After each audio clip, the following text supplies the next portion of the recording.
Hello everyone and welcome to Pass the Post. This is Michael Adolphs and we're going to go over the very best of UAE racing this week, which included 3 meetings.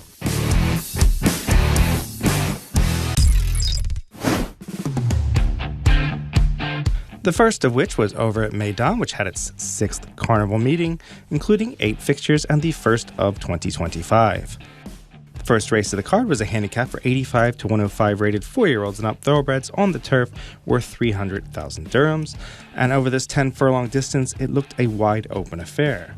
And indeed it was, turning for home as many horses had a chance, but Asasi proved best of all under Ray Dawson for Michael Costa. In the end, he won by just under 2 lengths over a rallying El Cordobés, the second choice in the international market. In third was the favourite Endless Victory, also from the same Appleby yard as the runner-up. Blue Trail still in the lead here as they swing the bend by 8 lengths. They are closing ranks slightly. Next was Rusip and Fell. Endless Victory, now a half dozen off the leader who starts to tire. Here are the runs. A Hester Barrow. Sean looking for a run up the inside. Silver Sword looking to go through. Here's Asasi down the outside presenting. Asasi from Wanisa. Hester Barrow. Endless Victory trying to pick up Asasi, still the leader. Trying to go one the better from last start. Endless Victory trying very, very hard, but Asasi's got it beat. Asasi going on to win, a well-deserved victory. El Cordobés knocks off Endless Victory for second. Ray was just saying on camera that Asasi definitely has an engine on him, and he showed that today. After a couple kind of frustrating races for him, he puts his nose in front today. The 10 furlongs, perfect for him. Yeah, I think the 10 furlong with the pace was that was the big difference today. He was able to relax. He still travelled strong, but he was able to get into a nice rhythm without kind of trying to do too much. And as a jockey, I think the less I do on him, the better. You know, the more I leave him alone and try not to get involved, the better he is. And he's very versatile trip-wise. I mean, he'd stay a mile in 6, no problem, but he could never trust the pace was going to be strong enough. So, you know, he's very versatile. The second race of the evening was the Sword of Honor Stakes, a handicap for 80 to 100 rated 4-year-old and up thoroughbreds on dirt and worth 250 grand over a mile. It looked also a wide-open affair, as many of the races were on this day, and Crown Estate flew on the outside in his UAE debut. Formerly owned by the late Queen, this one is now owned by His Highness Sheikh Anta bin Mohammed. The son of Dubawi was really promising on this day, finishing up a 1-2 finish for Salam bin Ghadir, as Meydan Dubai finished second, just under a length behind him. Al Jadaf was back in third. Is Deep Hope, who works through the inside, hasn't gone around a horse so far. Naya was next from Al Jadaf as the inside opens up. Meydan Dubai's got plenty of room to come through. Cupid's Dream was next from straight and level. It's Al Jadaf who hits the lead. Meydan Dubai plodding away the inside with Naya. Deep Hope straight and level down the outside, making good runs. Here was Crown Estate. It's Al Jadaf. Meydan Dubai the rail. Crown Estate deeper out. Salam bin Ghadir's runners everywhere pouncing, but the outside, it's Crown Estate. Crown Estate over the top. Crown Estate goes on to win the Sword of Honor Stakes. Beats home his stablemate Meydan Dubai. You had to know, turning for home, that you looked like you had a lot of horse. You almost had a smile on your face, I could see, turning for home. Well, I had a lot in my hand, to be honest. As I say earlier, it's a fresh comer, ex-horse of the Queen, son of Dubawi. I mean, when you buy a Dubawi, it's like if you do an investment, a day on another, it will pay. So it's a great purchase. Well done to the team, and well done to his rider who told me this morning, Xavier, this horse doesn't give up. So he's a strong horse. Even if you are at the back, he will keep going, and he was completely right. So well done to him, Sultan. It looks like he would move forward, especially with a little bit of distance with him. I don't think the distance will bother him, and I believe tonight you saw a quality horse. If I could ride him the way we wanted to ride him, maybe tonight I would have won easier than that. The Sword of Excellence Stakes followed. This one was a handicap for 85 to 105 rated 3-year-old and up thoroughbreds worth 300 grand and over a straight 6 furlongs on the turf course. This one again was wide open. It looked anybody's race about halfway through. Rasas proved to love the extra furlong this time, beating out Bombay Bazaar, who placed for the second time in a row. Connor Beasley was aboard for Ahmed bin Harmish. Topper Bill was back in third. Emiratiana just on the back foot there slightly as Rasas takes over. Bombay Bazaar now presenting here with a run. Next was Mick Yass, followed by King's Call. Then came Topper Bill, who's making a good run of it from the back. It's Bombay Bazaar. Next in running there are Topper Bill. King's Call working through. It's Bombay Bazaar and Rasas. Bombay Bazaar and Rasas. Topper Bill getting on level terms now in the late stages. Topper Bill trying to get to Bombay Bazaar and Rasas, but Rasas dives! Rasas up the inside will win. Half a length on Bombay Bazaar. Topper Bill, Story of Light, King's Call. Stars of Tomorrow were on display next up in the UAE 2000 Guineas Trial. Over 7 furlongs, this was a conditions affair for 3-year-olds. These were thoroughbreds, and 300,000 was on the line in this Kentucky Derby sponsored affair. Golden Vacoma, by the top first crop sire in America, Vacoma himself, looked good here, finishing 2 1/4 lengths ahead of Nimble Boy. Rameh was back in third. The winner is that of Styx Wonder Girl, a daughter of Stevie Wonder Boy. Connor Beasley was aboard for Ahmed bin Harmish. Radagato Gazai Masu now leads 4 lengths. From Nimble Boy working through, Golden Vacoma, and in the middle Rameh.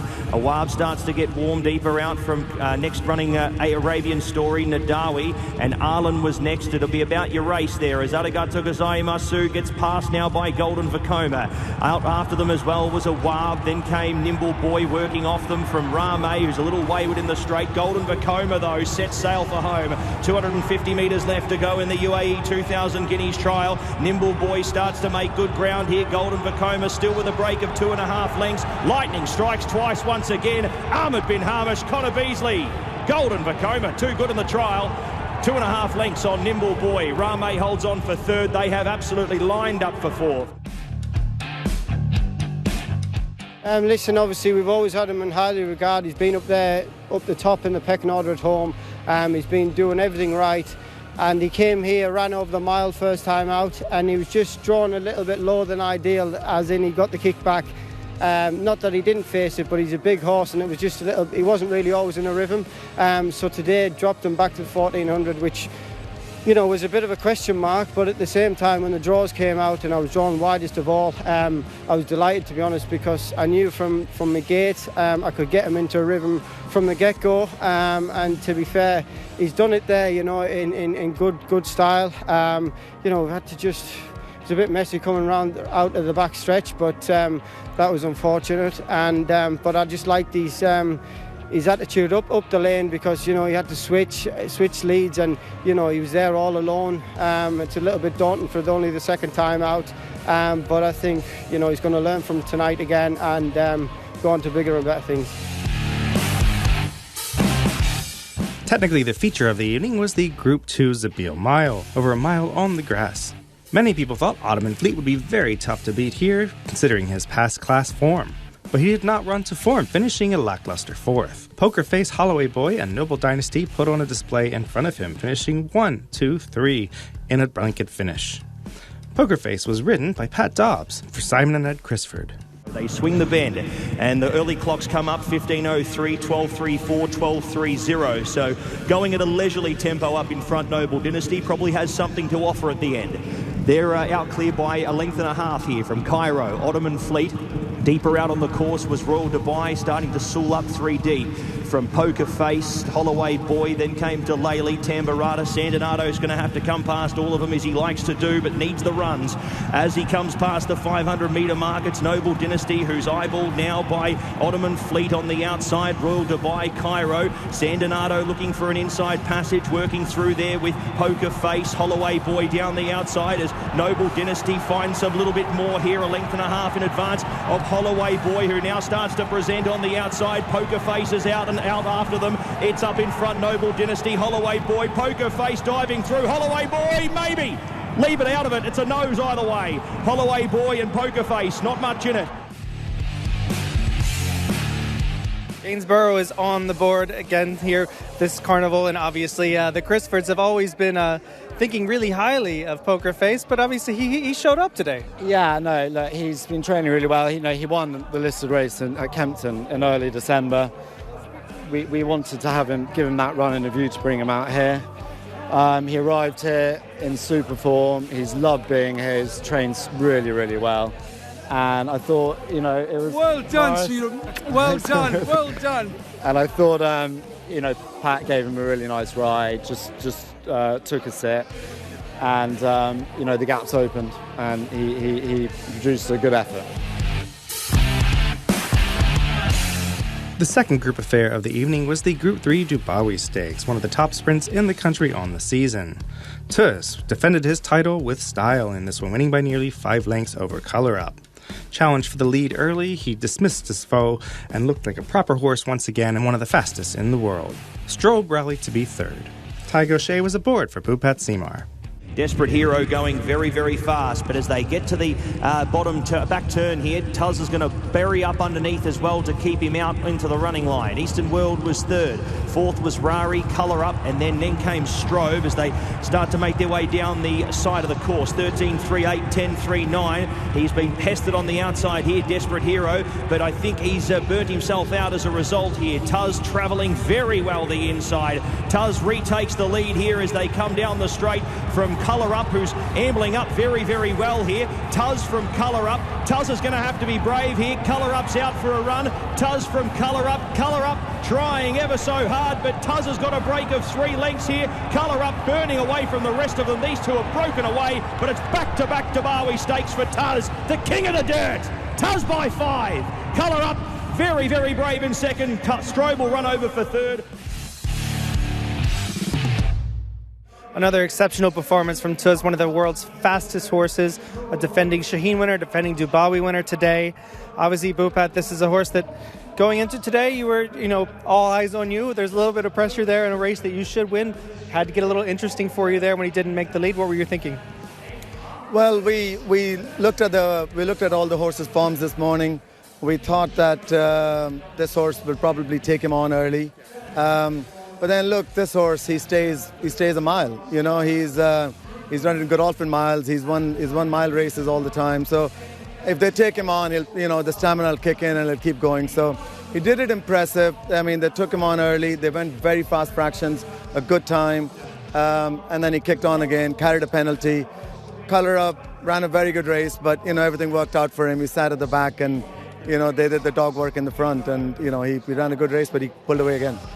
Got a couple of options here between now and the World Cup. Obviously, you could go back to Saudi if you wanted. It worked with Switzerland and it worked with this guy last year. But then you also have the local races. Do you have your eye on anything? I don't know yet. I think I'll have to go back and see. I know that on the 1st of March is Super Saturday, and then the World Cup is the 5th, so that does give us plenty of time. But then I don't know if we're going to Shindaga or not. We'll have to have a look. But maybe I don't want to wait 2 months not to give him a run. So we might have to go to Shindaga and then just go to the... The Jumeirah Stakes, sponsored by the Jockey Club, was next up, a conditions affair for 3-year-olds worth $300,000 over 7 furlongs on the grass. This race looked like it went straight through the Charlie Appleby yard, and that's just how it finished, but not necessarily in the order everyone expected. Halisam was the market favorite and Age of Gold the second choice, but they finished in opposite order. Under a perfect ride by Richie Mullen, Age of Gold rallied on the outside, collared his foe, and finished like a good thing. Halisam was back in second. The Fingal Raven finished third. As they straighten up for home, the Fingal Raven now met up on the outside by Age of Gold. Halissan tracking Age of Gold into the race here, still with a few to pick up. Age of Gold gets to the Fingal Raven. Now these two pair off. Halissan, he's going to have to be very, very good here. Still with 4 to pick up. It's the Fingal Raven from Age of Gold. Halissan still trying to break into the margin, but Age of Gold has broken clear here late. 100 metres left to go. Halissan when it's all out, but Age of Gold goes to win. Godolphin go 1-2. The way the race was being ran, Richie was on a horse that we felt that was always going to step up to the, see that trip out well, because he'd get a mile and beyond. Great ride by Richie. Halissan's gone and ran very creditable. Like I said, they've gone a pretty scorching gallop there, and I think William probably was slightly out of his comfort zone turning in, whereas normally you'd have felt he might have just travelled into it a bit sweeter, but he ran on well, so it'd be interesting what Will's got to say. But I see no reason why the pair of them won't just step up to the mile for the next series. And it seems Age of Gold, like you said, he's got a bit of a grinding style. You saw that at York and also saw it on his win. And just thoughts about him moving forward? Is he one of those sorts? You've used this path before to take to the States who would do really well there. Yeah, potentially, for sure. I mean, he's gelded, so he's a horse that he seems to have taken it well here. He's adapted well to the training. He's just a funny character. He just doesn't put two races back to back. So, but anyway, he's got it done tonight. So that's the main thing, and a great ride by Rich. The last race of the evening at Meydan was the 940 Conditions Affair, worth $300,000, over 14 furlongs, and a direct prep for the Alcaire Trophy in 3 weeks over the same course and distance. This one looked wide open like many of the races, but in the end, King of Conquest was the favourite who couldn't quite get there as Epic Poet won nicely for Danny Tudhope and David O'Meara. Kafaf was back in third. New London, who set the pace under Richie Mullen, was in fourth. The pace increases now as they make their way down the side of the course. New London looking to go all the way. Pridwin comes up to his girth in second, now half a length away. From Castle Way, who's looking for a way out and way clear. Go Soldier Go sticks on for now. Then came Epic Poet, King of Conquest. He just dropped the bit there all of a sudden, King of Conquest. Not going as well as they would have hoped, I'd say. And Kafaf comes out off his heels to make a run of it. Last Tradition drops away. Pridwin the leader. He comes up and claims New London. Working through Epic Poet. King of Conquest still paddling away along with the Kafaf. It's up in front. Epic Poet, who now takes over for Tudhope, beats off New London. King of Conquest now getting mobile. Kafaf from the back. It's Epic Poet. He's all out. Kafaf, King of Conquest. Epic Poet staving them off for now. Epic Poet gets there. Epic Poet takes the last. For a boss and David O'Meara, you've won plenty of races for. I think you actually won your first Grade 1 with him, with Soudois years ago. This is a yard that you've done extremely well for. This horse was on point today. Just take us through it. Yeah, he was. Listen, he had a good season this year back at home, and obviously the plan was to bring him out here, and he was a bit fresh tonight. I just didn't like the way he was. He was a bit over the top, but the atmosphere I think maybe got to him. He's not normally like that. Hopefully that'll just knock the freshness off him next time, and I don't know. We'll see, but listen, David does well with what he brings over here. He's had plenty of winners over here, so it's great to get another one for him. So there's more to come from this horse? I hope so. I'd say the plan would be to go to Saudi, the 2-mile race at some point, I think. I'll speak to David. But yeah, we'll see what happens. The ground out there, only about a second off despite the slow pace, only about a second off of the track record. The ground's pretty quick out there. I thought it is, yeah. It's tightening up all the time. It's not on the slow side, that's for sure. It's definitely quicker than what it has been.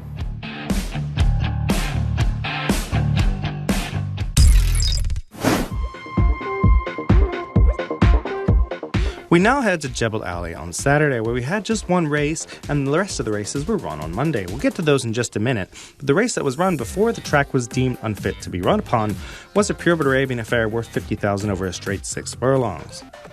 This one went to Kayas Aboud trained Mahbub Hamza with Bernardo Pinheiro in the saddle. Jap Shamila was back in second, with Argod in third. Mahbub Hamza, we thought he might have something to offer, and he has led them at a big margin here as they start to climb the hill. 6 lengths in advance of Gara El Reef, who's now making good impressions. Argard was next, followed by Al Motha. Then came MH Layali, Jap Shamila. It's Mahbub Hamza still with 3 or 4 lengths in hand. Jap Shamila now making some impressions with Gara El Reef, but it's Mahbub Hamza hot up on the far side running rail under Bernardo Pinheiro, who's ran them ragged in the opening race. Mahbub Hamza coming clear to win the first. A nice win at that. 4 lengths on the line. Jap Shamila second across. Argard was third. After a couple days to sort the track, Jebel Ali returned to action on Monday for races 2 through 7 of the meeting. First race on the day and second race on the technical card was a maiden for 3-year-olds worth $60,000 over a straight 6 furlongs. This one looked a toss-up, anybody could have won it, but in the end it wound up being Sir Harmony, winning it like a good thing by 3.5 lengths. Military Order was back in second, with Rafie in third. The only disappointment was Diamond Dealer, who appeared to lose his footing in the middle of the race. Sir Harmony, like he did last time out, running a nice genuine race here. We'll see how he takes the hill as they start to climb at the 400. Breaks clear by 3 lengths. Melhoof's going back. Rafie works into the race along with Military Order. Aryaf tries to pick up. Diamond Dealer going nowhere. Sir Harmony might have stolen this. 200 metres left to travel. Sir Harmony extending away. Well, that experience up the hill has paid off last start. Sir Harmony has raced up the hill this time to go on and win, and does it convincingly. 3.5 on the line from Military Order Rafi. Aryaf fourth from Mel Hoof. Race 3 was a maiden for 4-year-olds and up thoroughbreds worth $60,000 over the straight 7 furlongs. This one was an eventful one with a horse getting loose beforehand and many things happening, but in the end, Classic City proved classiest of all. A rare thoroughbred for Ernst Dartel, he won this one nicely for Alessandro da Silva. School of Art rallied well to finish second with Galib back in third. They start to climb the hill. It's Million Doro and School of Art from hopefully, yes, Sarum still sticks on here, looking to hopefully make his impressions felt. School of Art a little wayward, gets to the lead from Million Doro, beats him off. Classic City running well up the far side running rail, coming into the race as well. It's School of Art from Classic City. Classic City over on the far side now gets the advantage up the far side rail. Could we have a bias here today? Classic City has come from nowhere to win. Talk about his training coming into this. What gave you a little bit of confidence? To be honest, we had a lot of problems with the starting gates when I got him, and it's taken a long time to get him, to sort him out. And, Shane Ryan, he's been brilliant. He's been helping us doing extra schooling and everything. So that's been great. And, it's just been a long time coming. So we know he's got the ability. It's just a matter of, and the other day Tag was galloping, Tag O'Shea, and he said he's turned the corner, he's settling, he's galloping nicely. So we were lightly confident. It seemed that he was ridden with purpose back there to sort of get him settled and really pick it up. When did you start to get a little confident? Yeah, it's like he runs and then he hits a little bit of a soft patch, and then he finds he's got a little bit of stamina, so he most probably will stay 2,000. And that's why we ran him at Meydan the other day, and he stayed on well. So we thought, well, if we don't want to kill him early with too much early speed, and try and let him find his feet and then pick up when we get the hill. A handicap for 0 to 80 rated 3-year-old and up thoroughbreds worth $72,000 over the straight 7 furlongs as well followed. This is while Doug Watson get another one in the W column, this time with Fight Zone, a regally bred son of Warfront out of Agreeable Miss. He beat out Sunny Street by a length and a half, and Alcondor Pasa back in third. Stablemate Atlantic Sky of the winner was in fourth. It's Sunny Street, the leader from Fight Zone. They've beaten off Matt Lube. Then came Atlantic Sky from Condor Pasa. Next was Maya Dean. Harvest Gold trying to stay with them. It's Fight Zone and Sunny Street, Condor Pasa. Fight Zone fighting. Fight Zone lifting big time, and he's extended away the final 50 metres. A length and a half, maybe a length and 3/4 on Sunny Street, Condor Pasa. Atlantic Sky fourth. Doug, this is obviously a horse that you've only had for a limited amount of time, but he seemed to move forward, especially off that last run. Yeah. Just your thoughts on him? He was. I thought he ran really well his first start. He's a big, heavy horse, and he just needed it the first time, and did everything on the engine there. So it was nice for him to get home and stay on. So I think it'd be a fun horse to have. And 7 furlongs kind of hit him really well here. He's actually a full brother to a flat 5 furlong sprinter, but he's got a little bit more stamina to him. Yeah, he does. And then Pat just got off and said you could drop him back to 6 depending on what the trip or what the next trip is, because we never quite know what we're going to get rated and then where we can go with him. So I love the way he did it, and look forward to seeing him run next time. Race 5 was a handicap for 0 to 100 rated 3-year-old and up thoroughbreds on the dirt, and $96,000 up for grabs. This was the feature of the day and saw it over a straight 1,000 meters. Major Cinnamon appeared to enjoy the shortening up and beat out Marsoom by 3/4 of a length. Audrey DeVries was aboard for Mauer and Albadea. It's Major Cinnamon, the leader, from Mr. Carfu. Mozahim third, fourth, Soul of Chess, Elusive Terry. Major Cinnamon kicking on here from Mr. Carfu. Mozahim dropping away here, passed now by Elusive Terry, Soul of Chess, and Marsoom out from the back here. Marsoom lifting big time. Major Cinnamon needs the line. Marsoom tries. Major Cinnamon from Marsoom, Elusive Terry, Mr. Carfu. A handicap for 0 to 90 rated 4-year-olds and up thoroughbreds on the dirt, 80,000 and 1,950, about 9 3/4 furlongs follow. This was the Commercial Bank of Dubai Stakes and saw Dubai Welcome win nicely here, despite being completely dismissed in the international market. In the end, he was a length and a quarter ahead of Arabian Tail, with Cosmic Desert back in third. It's 1st of November, the leader from Arabian Tail, Dubai Welcome. Sudden Ambush comes off their heels in behind as they start to climb the hill from Cosmic Desert. Next was Mash Core from Wessel. It's Dubai Welcome who hits the lead here in the late stages as they start to climb the hill from Arabian Tail, Sudden Ambush. Cosmic Desert paddling away. 1st of November's dropped away. Mash Core, Wessel tries to run on. It's Dubai Welcome, the leader from Arabian Tail, Cosmic Desert, Sudden Ambush and Wessel. It's Dubai Welcome, who comes clear in the late stages from Arabian Tail, who tries to fight Dubai Welcome. Dubai Welcome in a boil-over. Beats home Arabian Tail. And the last race of the delayed Jebel Ali card was the Sakim Cup, a non-winner to 2 4-year-old nut thoroughbred affair on the dirt, 72,000 on the line and over 9 furlongs. Gossett proved to be the classiest horse on the day in this process, 5.5 lengths to the good of Tactical Bound. Truth Explained, in his first run in the country, ran on well for third for Doug Watson and might be one to watch. Gossett will now go on to the Al Maktoum Challenge, which is going to be very exciting for this up-and-coming horse. It's a 2-horse race at the moment as Gossett and Bad Desire go together. Gossett and Bad Desire travelling as well as each other with about 450 metres left to go. Gossett now extending away here from Bad Desire, who starts to be felt for. Gossett making his way up the rise, breaks away by 2 lengths here on Bad Desire. They're broken away by about 8 lengths on Inner Peace. Then came Tactical Bound and Truth Explained. But it is all Gossett in the final stages here. Gossett extending away, showing his class, and puts this to bed. Gossett by half a dozen, now 7 lengths, probably about 8 lengths on the line. Beats home Tactical Bound in second. Truth Explains rattled home for third. It's a horse that obviously, with his rating, expected to win. Any anxious moments throughout the running? Not really. I kept the horse pretty fresh. The whole plan was, after the last Meydan run, it was going to be 40 days till the 24th, the second leg in the Maktoum Challenge. So it's a big step up for him. But you know, he's a horse that we wanted to target that race and have a crack at. So rather than going into that race 40 days between runs, we just penciled this race in as a little stepping stone. So I kept him pretty fresh. I actually thought the race was going to be a normal 4-5 horse race field, but it had a little bit more depth there. But the horse got the job done, and he's had a big blow, and as we expected, so plenty of improvement to come.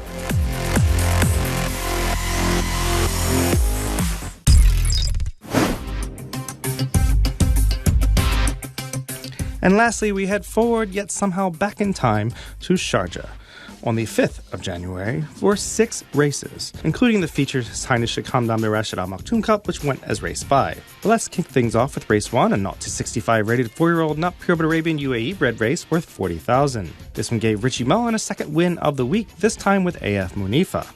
K.E. Sabut also got his second win in as many days. AF Hukuma was back in second with Atrash in third. It's Arsia, the leader, starting to paddle slightly here. Jap Ward, La Manas running on the far side was AF Hakuma and AF Munafire getting mobile here the near side. AF Munafire and Arsia go to battle. AF Hakuma up on the far side, also sticking on along with Jap Ward, but it's AF Munafire clear here for Richie Mullen. AF Munafire coming down to the line here with enough of an advantage. AF Munafire coming here in the late stages. Late was Trash, but AF Munafire will justify it. That's 2 for the weekend for K.E. Sabut.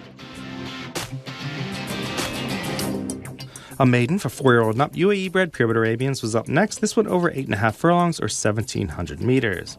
Riyadh AW was first in a domination of 1, 2, 3, 4 for Sheikh Mansour's colors, with Rasik Al Wathba in second, Fakhr Al Wathba in third, and Kandil AW back in fourth. The winner was ridden by Connor Beasley for Ibn Al Hadrami. As they swing here at the bend, 400 to go. Rasik Al Wathbar takes over the running, travelling better than most here. Rasik Al Wathbar, the fourth emergency, swings into the straight, the leader. From Fakir Al Wathbar, he's beaten him off. The outside in second now, approaching the leader was Riyadh AW. Rasik Al Wathbar with it all to lose here. Rasik Al Wathbar, a narrow advantage on Riyadh AW, who starts to present. Rasik Al Wathbar fighting hard. Riyadh AW, the outside, starts to present and pips him on the line. Riyadh AW beats Rasik Al Wathbar. A 0 to 80 handicap followed for Pure Arabians on the dirt. 40,000, 1,700 meters or 8.5 furlongs was the distance. This one saw the Jabber Bitar colors once again in the W column. This time Charlie Bennett was aboard Azuz. Naif and Najib in the Yas Racing colors were back in second and third. Straighten up for home here, about to work past the 400-metre peg. It's Azuz who shoots clear here. From Naif in second, third Najib, and fourth on the inside was Merhib Al Wathbar, still with half a dozen to pick up as Azuz shoots away. Azuz past the 200-metre mark, out by 4 lengths. Naif in pursuit here, Merhib Al Wathbar and Najib, but it's Azuz though who's broken clear in the late stages, and Azuz comes clear for a nice convincing win. Charlie Bennett gets on the board this afternoon here at Sharjah. 4.5 on the line. Beats home. Naif into second. Fourth race of the afternoon at Sharjah was a handicap for 0 to 65 rated Pure Arabians, 40 grand on the line, also over that 8.5 furlongs. Zaim put those Yas Racing colors back in the W column, this time with Danny Tudhope in the irons for Eric Lamartinelle. It's a 1-2 finish for the colors as Sylvester de Sousa ridden Arif was back in second for Majid Al Johori. Koyan de Carrere was in third. It's Idlik Al-Elhem, though, the leader as they swing the bend for home here. Making good ground the outside. Zaim along with Arif. It's Idlik Al-Elhem just in front at the moment. Taken on now on the outside here by Arif. Idlik Al-Elhem trying to bite other runners here. Zaim over the outside here starts to present. It's Arif from Zaim. Zaim under Tudhope, though, levelling up the outside and goes on past. Zaim the winner. 3/4 of a length on Arif.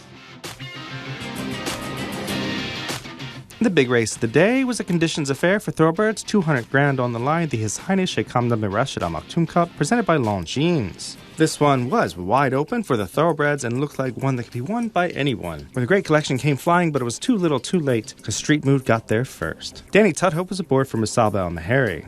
Laresh was back in third for the same yard. Commissioner King, first up here from Saudi Arabia, looking to go all the way here from gate to wire, leading by a length and a half. Second in crowd, he's done it tough out wider. Majestic Pride looking the threat here to the leader. Laresh next from the Great Collection. Gareth as they swing the bend here in the Sheikh Hamdan bin Rashid Al Maktoum Cup. Inside the 400 they travel. It is up in front, Commissioner King the leader. Commissioner King here out by 2 lengths. Majestic Pride deeper out running into the race here. Well was the Great Collection. The Great Collection has gobbled them up on the outside here. The Great Collection, the old boy, going to the front here in the Sheikh Hamdan bin Rashid Al Maktoum Cup and coming away with it. Laresh up with its 2 days and Street Mood from the back needs the line. The Great Collection. Has he got there? Maybe just.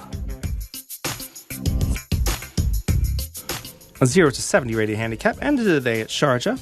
This one was 4-year-old and up, Pure Arabians, 40 grand on the line, over 10 furlongs. And those Yas Racing colors were once again in the W column, this time with Azad, beating out Gurm and Zamam. The winner was ridden by Jules Mobian for Eric Lamartinelle, giving the trainer a double on the day.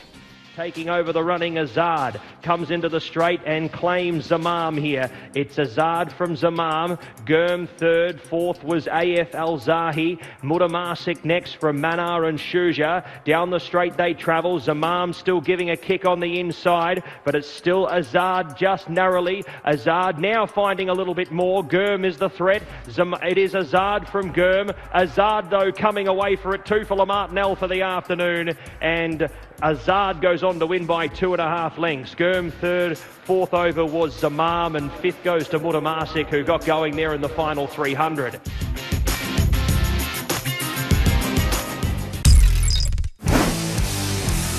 Now let's take a look at the UAE standings. His Highness Sheikh Ahmed bin Rashid Al Maktoum leads all the owners with 21, including 2 victories this week. Yas Racing had 3 victories on the week, upping their total to 18. Khalid Khalifa Al Nabuda has 12, Al Ajman Stables 10, and Nazir Eskar rounds out the top 5 with 8. Mike Acosta continues to lead the trainers with his 2 victories this week, upping him to 21. Musab El-Meheri got a victory as well, he has 17. Bhupat Seymour had 15, including a win, and Ernst Artel also had a win for 14, with Ibrahim Al-Hadrami with 2 wins, equaling that 14 and 5th. As far as the jockeys go, it has been an interesting race, but Connor Beasley had a big week with 4 wins, upping his total to 23. Ty Gaucher had 1 win, upping him to 20. He is tied with Danny Tudhope, who also had 20 and 3 wins on the week. Bernardo Pinheiro had 1 win, upping to 15, with Ben Cohen also a win, upping to 15 as well. Let's look at what's coming up this week. We have Al-Ain on January 9th, should be an exciting card there. Carnival action is back in action this week. We have Mendelssohn Bay, who headlines the day there. Should be exciting for that UAE Guineas winner last year to see if he wins yet again. And we go back to Sharjah to finish out the weekend on Sunday, January 12th. We thank you for tuning in and hope to see you here next week on Past the Post. In the meantime, may all your photo finishes be winning ones.